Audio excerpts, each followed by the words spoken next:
عايزه ايه يا بت؟ ما ينفعش ما ينفعش. امشي. بس واقفه قدام باب الحمام عشان عارفه ان انا بحط الاكل للقطط في الحمام. ما ينفعش. امشي امشي امشي. يا بت امشي من هنا. البت واقفه لي الند للند. ها و بس عايزه تضربني ازاي؟ قلت له عايزه اخش الحمام، عايزه اكل. انا عاني ليه؟ غلط عليكي يا لولا. يا بت غلط عليكي يا وليه. يا بت يا بت تموتي مننا. يا بت تموتي. اوعي الشبشب بتاع الحمام ده إيه اللي جابه هنا؟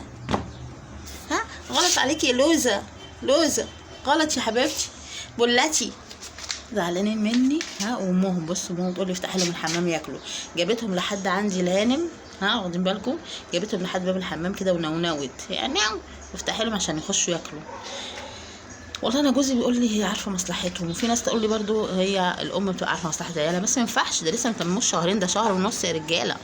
يعني شهر ونص ياكلوا لحوم ازاي؟ ده ما ينفعش. وكمان النوعيه دي يعني عارفين لو بلدي، انا كان عندي بلدي صراحه كانوا على شهر بياكلوا وكانوا ضعفانين، بس يعني بيبقى عندهم برضو مناعه. حتى لو هم ضعفانين البلدي بيبقى عنده مناعه، لكن دول مش بلدي فما ينفعش.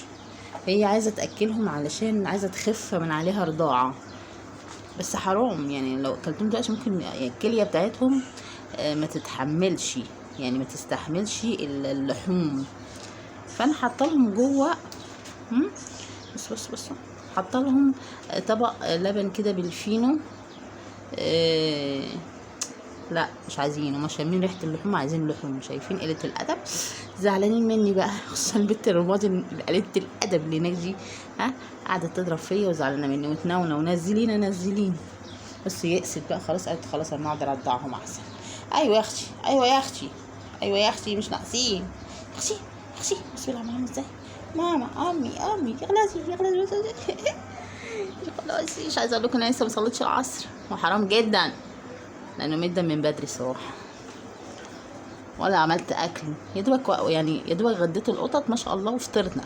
يعني انا فطرت وغديت القطط، واخدين بالكم غديت بس. يا اختي كميلة وبيضة يا اختي. خليكي يا رب ما انتش فالحة، خليكي كده في وسط قططك ما انتش نافعة. خليكي يا اختي خليكي يا اختي. ولا عملتي اكل؟ ها والعصر قدم بعد المغرب بقى، فاضل له ايه ساعة ويقدم المغرب، واخدين بالكم؟ خليكي قاعدة كده يا رباب، ولا ما انتش فالحة ما انتش نافعة. وهناك بقى مين اللي بيلعب مع مين؟ البت توتة بتلعب مع الواد ده. يا اختي ايه ده كميلة بيت يا اختي يما ناسي. بس قعدتها عسل. البت توتة بقى بعشقها. البت توتة دي بحبها عسل. ها محمد نايم ومديها لنا ولحقت منها تنادي يا اختي بيتا كميلة يا اختي النوسة تراب خلاصي لقيته بني. فبعشق لعبهم قوي، اصل هما بيقعدوا نايمين فترة جامدة، فانا بصدق ان هما يصحوا بقى واقعد معاهم كده شوية اشبع من امل عيني منهم.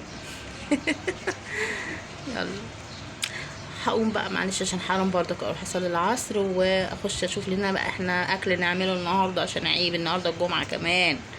المفروض كنت اتغدينا بدري، بس يلا احنا بنحب ناكل متاخر صح يا كارليتشي لوتا؟ صح. يلا يا جماعه لايك اشتراك كومنت القطقطات يا رب العسلات دولت، واشوفكم على خير في الفيديو المقبل ان شاء الله، والسلام عليكم. اخشي بس لعبهم يا لهوي، ده انا هتجنن عن جد، والله عن جد هتجنن يا بوي، هتجنن يا بوي. السلام عليكم.